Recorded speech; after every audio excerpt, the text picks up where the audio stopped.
أسعد الله أوقاتكم أعزائي الكرام، نتمنى تكونوا بخير وعلى خير.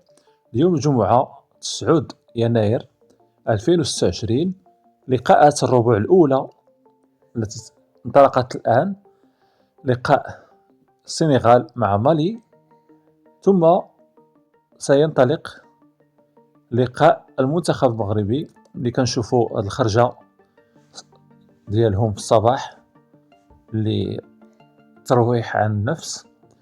فالمنتخب المغربي غادي يلعب مع 8 مساء بملعب مولاي عبد الله بالرباط ضد منتخب الكاميرون. لقاء صعب، علينا أن نكون جاهزين كجمهور وكلاعبين لهذا اللقاء. أتمنى التوفيق للمنتخب المغربي وديما المغرب. لقاء السنغال ومالي ينطلق مع الساعة 5، فرجة ممتعة وبالتوفيق إن شاء الله للمنتخب المغربي. استودعكم الله وإلى اللقاء.